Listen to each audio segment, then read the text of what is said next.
Hello everybody and welcome to this Train Sim World 3 news video. Today I am going to have a bit of a look at the Horseshoe Curve livery pack and see sort of what it contains and is it worth it. Spoiler alert, almost certainly not. This is just, it's a cash grab in a very poor disguise. And I'll talk more about that slightly later. I will start off by saying this was made by Skyhook Games, who don't have a great reputation for US content, although there's not much to go wrong because it's just some liveries and some scenarios. Now let's get straight into it. And there's a reasonable amount of stuff to talk about. So, what is it? So, the pack includes 9 heritage liveries for the ES44AC, which comes with Horseshoe Curve, as you can see there. That's in the default livery, and the paid liveries in this pack will be different to this one. And it comes with 6 new scenarios for the Horseshoe Curve. So, I think it's best to consider it more of a gameplay pack rather than just a straight livery pack, because it does include the new scenarios. Which sort of sets it apart from just a sort of complete cash grab. Still, I don't know, I'm in two minds. Let's have a look at the actual liveries that are included, because I suspect that's what most of you are going to be actually really looking at. So we have number 8025 Monongahela Railway. Absolutely no idea how that's pronounced. So all of this text here is just copied straight from the Dovetail Live article because I am not bothered enough to do my own research on this. So 8025 represents the Monongahela Railway, which began operation at the start of the 20th century, then merged with Conrail in 1993 and eventually became part of Norfolk Southern, and that's the livery below. Next we have 8099 Southern Railway, not the one in the UK obviously. 8099 recalls the Sauve Sage colours of the Southern Railway, spelt colours wrong, fuck, which existed from 1894 through to 1982 when its collaboration with the Norfolk and Western Railway resulted in the name Norfolk Southern. 8099 was brought back into service in May 2023 after some repairs. And this is a slightly more interesting livery than the last one. We got a bit of a sort of BNSF war bonnet, but in the wrong colours kind of going on there. Do like that one. This one I think is perhaps my favourite, either this or the Pennsylvania one. 8100 Nickel Plate Road. Buzzing with the memories of the former New York, Chicago and St. Louis Railroad, known to many as the Nickel Plate Road, 8100 was the third. 8100. Was the third heritage unit to roll out on March 28th, 2012 in its very nice livery. Whether you pay $15 for it, I'm not sure. I'm going to say no. Fuck off, Steam. 8101 Central of Georgia. A week later, April... Oh, for fuck's sake, piss off, Steam. I didn't ask. A week later, April 5th, 2012, 8101 rolled out wearing the stately stripes of the Central of Georgia, that's a stupid name, a corporate collage of blue and grey complete with red eagle. This railroad had origins starting way back in 1833 when it also had a stake in canals, but began operation as Central of Georgia Railway in 1895. Though now part of Norfolk Southern, the railroad still technically exists as a paper railroad owning no rails or rolling stock. I don't like this livery, it looks disgusting, hideous. Next, 8102 Pennsylvania Railroad. This one, yeah, okay, we'll call it my favourite, but I prefer the NJT version of it more. It doesn't get any more iconic than the famed Pennsylvania Railroad. These colours have adorned some of the most powerful and popular locomotives in the USA, and with Horseshoe Curve being built by the railroad in 1854, it's best placed to run through this stunning location in-game. Yeah, this one's quite nice. I like it. Again, probably not enough for me to shell out $15, more like 20 in Australian, to pay for it. Next, we have 8103 Norfolk and Western. N&W was itself an amalgamation of over 200 railroads between 1838 and 1982. In 1986, it joined with the Southern Railway, see above, to create Norfolk Southern. This paint scheme gets straight to the point with its Norfolk and Western recollection. It's big, it's bold, and it's blue. It's also ugly as fuck. Next, 8104 Lehigh Valley. This makes me want to vomit looking at that. That looks like a 10-year-old did it on Creators Club, I'm not going to lie.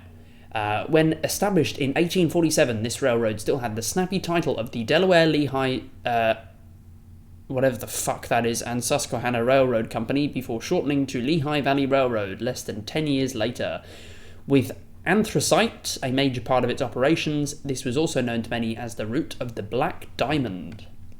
Yeah, hideous, disgusting. Why would you want to buy that? You can, that is just the font out of Creators Club. You can make that yourself. Don't be lazy. 8105 Interstate Railroad. This one's alright. It's not great. It's sort of just boxes. You could probably pull this together in Creators Club, or you almost certainly could pull this together in Creators Club too. Also, there's no weathering on any of these. None of them are weathered really properly, because these should have be covered in iron dust on the way. No way is a running gear that clean. The Interstate Railroad began as an extension of the Clinchfield Railroad at Scott County, Virginia, and continues to run as an operating subsidiary of Norfolk Southern. 8015 was painted in the potent orange, cream, and grey colours from its past. 8015 or 8105? Dovetail can't get their fucking numbers right. Well, obviously it's 8105, so I'm taking Dovetail down for that one. 8114 Norfolk Southern Railway Original. The original Norfolk Southern Railway lasted just 40 years between 1942 and 1982. It was acquired by the Norfolk and Western in 1974, which in turn merged with Southern Railway to create Norfolk Southern. 8114 returns the original railroad's livery to home rails wearing the red, black and yellow scheme of the Norfolk Southern Railway. This one's alright, it's a little bit clashing. You could make this one in Creators Club, bar the text maybe without a appropriate mod pack, but overall it's doable, isn't it? Scenarios. So these are the 6 scenarios that come with the pack. So you got Altoona alignment, bring together all the heritage locomotives for a photo opportunity at the Altoona Museum. That sounds pretty boring, it's just a shunting job. You're not even shunting cars, they're just shunting light locos around. Portage process. Move empty coal gondolas from Rose Yard to Portage Mine. Just sounds like a timetable mode run. Galatzin around. Assist a westbound manifest between Rose Yard and Galatzin. Again, spelling mistake. I'm not sure which Galatzin is correct. That sounds a bit boring as well. It's just running a container train. No, not a mixed goods train. Minor inconvenience. Manage a coal train along the difficult South Fork branch between Windber and Johnstown. Maybe that'd be interesting. I don't know. Knowing the why. Turn 2 locomotives at Crescent Y and prep for the next run. That sounds like it'd take 2 minutes and be like the most boring shit. You drive in, you turn around, you drive out. Gathering gondolas. Haul empty coal gondolas down to the Windber loading facility. That just sounds like portage process, but for a different mine. Right, well, those are the scenarios. It doesn't sound too fantastic. It just sounds a bit like a cash grab. Just putting that out there. I know Taruga will have some very, very strong feelings about this route, and if you asked me about this a year ago, I would have also had some very strong feelings. At the end of the day, how strong your feelings are and how loudly you swear really doesn't affect anything, so what's the point? I'll try and be constructive if I can see an opportunity to be constructive. Here, I can't really see an opportunity. It releases tomorrow, for fuck's sake. I really don't think it's worth it. I'll talk about that later, but I'm criticising it, but I'm not going to criticise it with an attitude. I am sort of disappointed that Dovetail have allowed this to release. Not because it's poor quality. I don't know what the quality is. It looks reasonable.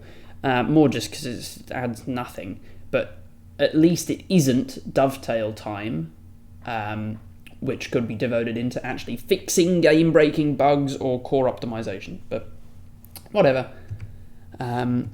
So the release information, it's an add-on for Horseshoe Curve, which at the moment is 25% off. But even then, I wouldn't buy Horseshoe Curve for any less than 50% off, because it's not fantastically interesting route. The only interesting part is the Horseshoe, which takes about 2 minutes to go around, and then it's just a steep hill. And if you don't like US freight, I'd just not get it. I got this when it was, I think, 40 or 50% off, and I played it like 2 or 3 times and never done a full run. It is properly boring. If you don't like Cajon Pass, if you don't like Sandpatch Grade, if you don't like those kinds of routes, Sherman Hill, if you don't like them, it's not for you. If you really like US heavy freight, then maybe get it at this discount. I'd still try and wait until it goes a bit more, but that could be a while. If you really want to get it, then sure, get it now. But it's not a fantastic route, and there's a few bugs. If you're on PC, they can be fixed mainly with mods. It's one of the better routes from Skyhook, but that really doesn't say much. So it releases the 10th of August, which is like tomorrow or the day after, depending where you are. It's 10 quid, 12 euro, and 15 US dollars. So not super cheap, really. You're paying like $2.50 per scenario.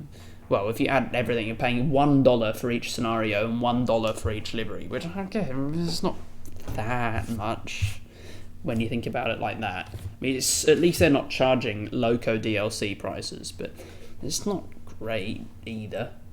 I mean, compared to Dovetail products, Dovetail might release 3 things, 3 reskins, like a 37, a 37, well, the 37 and the 375, so I guess 4. Then the, what else did they release at that time? Is it Railhead Treatment Train and the Disbalock? Oh no, that was... No. Oh, I can't remember. There was Railhead Treatment... Oh, whatever. They might do 3 or 4 and charge the same price. So, I mean, at least this, you're getting 9 liveries. But they are all on the same train. I don't know, it's up to you. But yeah, is it worth it? If you like US freight, maybe. If you already own Horseshoe Curve, you might as well. If it's something that interests you, and you already own Horseshoe Curve, and you have, $15 to go to spare, maybe. If you don't already have Horseshoe Curve, I wouldn't bother. And if you don't like US freight or freight in general, then absolutely don't, because you won't like it. You can't run on any other route other than Horseshoe Curve, and all the Horseshoe Curve runs are boring as piss. Personally, I find them really boring. I understand and acknowledge there are some people who really enjoy this stuff, but not many. And I think the amount of routes that should be released in this style should be roughly proportionate to the amount of people who enjoy driving them, i.e. few and far between, but still some. And I put this little note here that most of these liveries are already on Creators Club. If you look hard enough, they might be a bit worse quality than the liveries that are in this pack. But if you just want to drive with the livery, you might as well just download them off Creators Club if they exist, which they probably do. I haven't checked, but there's fucking liveries of everything. So I would check and make your choices based on that. And that's more or less all I have to say on the topic. I will not be buying this. I think that's fair to say. I suspect Taruga will definitely not be buying this. I imagine all of the Dovetail brand ambassadors will be miraculously doing a live stream tomorrow night, but who knows? Anyway, thank you so much for watching. I hope you've enjoyed, and I'll see you next time. Goodbye.